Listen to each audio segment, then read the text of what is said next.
Hey everyone, Amber here.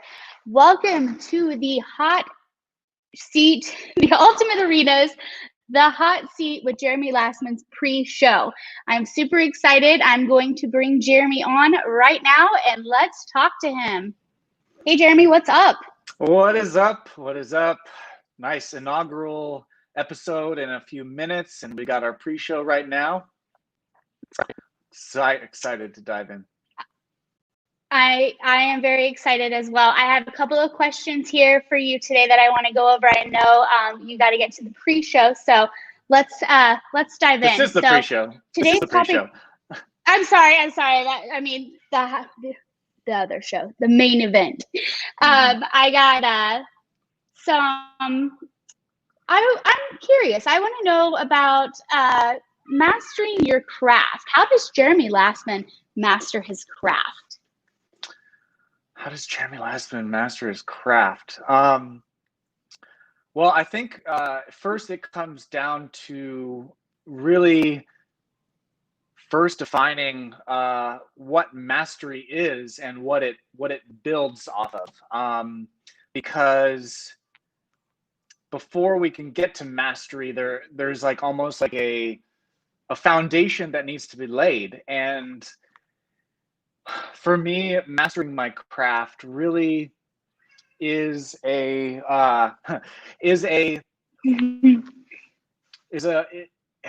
mastery is a lifelong thing. Mastery is like a discipline, a practice, a martial art that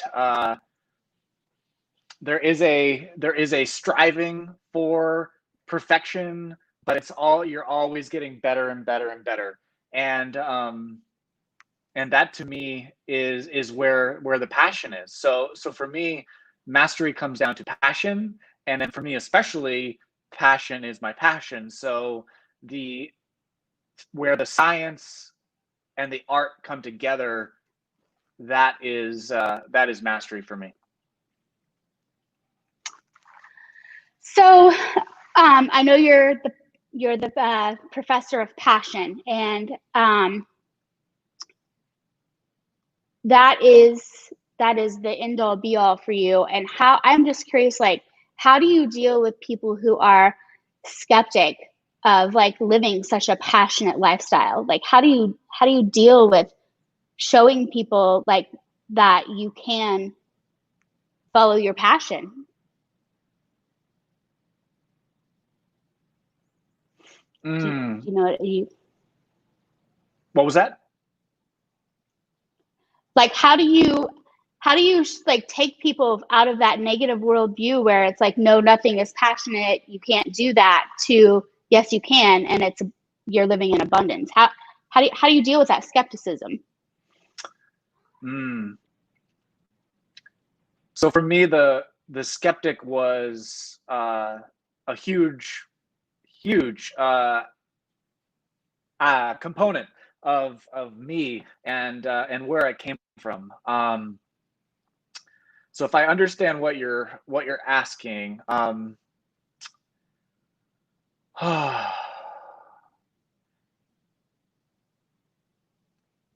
skeptic is our science brain.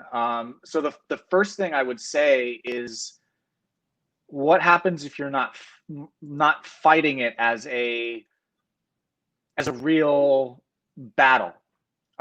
So for me, the awareness of what the skeptic is and the purpose of it and the design of it when it comes to our evolutionary survival, the understanding of it really allowed me to see it from a different vantage point in order to leverage it for my own transformation. And so what I mean by that is, skepticism, if you see a purpose in it, if you're able to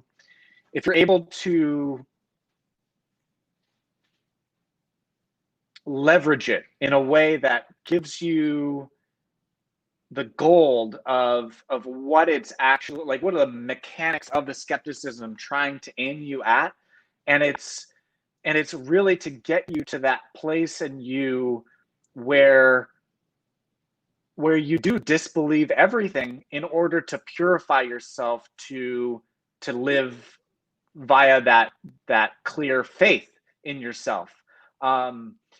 Skepticism is a tool. It's an artistic tool that allows you to refine and laser and knife extraneous aspects of art in a way. Like that's how I kind of play with it, because the skepticism is that critical eye. It is the subjective criticism that allows you to make things better that you are creating, your art, your business, your speaking, your ideas. It is what allows us to say, like, oh, these old systems, these things that we've been using for centuries that have been working, it is a skepticism that allows us to say, wait, no, maybe that's wrong. I don't believe that is the best thing. So when we look at skepticism as like this tool that is connected to our to a sword of imperfection, then we can leverage it to see how it's working for us, and then we can form a better relationship to allow it to take us and grow from it. I hope that answers the question. It does. And I'm curious, like, how do you, because I see that you're using it as a tool and you flipped it. So now it's not totally negative. You can see it's positive as well. Mm-hmm. But how would you begin to show somebody how to do that? Like, what if somebody was like, Jeremy, I don't believe you. I don't believe you can do that. How would you start to show them that you can?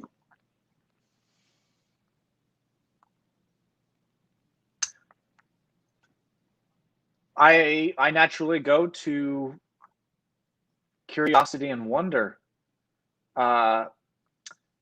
Ultimately, the gates, the doors, the walls that skepticism is protecting. It's protection. It's a security system. Skepticism is a security system. I kind of like that. In that it is a shield of innocent belief that, from an adult perspective, is dangerous to survival, because you just have to imagine like a child out in the middle of a dangerous place without supervision, without the guidance of someone with the wisdom. They might get in trouble, they might get hurt, they might, all of the dangers of Earth and society and all of that. The skepticism is there to make us conscious of things, and so when you see it as, again, a tool, a security system, then the relief, the alleviation from it, and how I would lead someone through it, and to find the open mind again, is with curiosity and wonder. And those are just very precise questions that open up possibilities and choices. It's not about teaching. It's not about forcing. It's not about changing. It is purely about curiosity to open up new doors of possibilities and choices that allow someone to go from their mind and this like self-conscious, fearful way of looking at the world to a more self-aware and open perspective that comes from love and passion. Amazing. Skepticism is a security system. I love that. So, okay, I'm going to cut you off here because you got to get over to your tribe for the show. So thank you for coming on, and I will see you shortly, okay? See you later. Bye. All right, guys, you heard it. That was pretty awesome. So I want to invite you over to Jeremy's tribe. It's called the Ultimate Arena in the Conscious Leadership Network. If you are not a member yet, I will drop a link below. This show starts in about 30 minutes, so you can come on over. And other than that, you will see us again next Wednesday at this time. Bye, guys.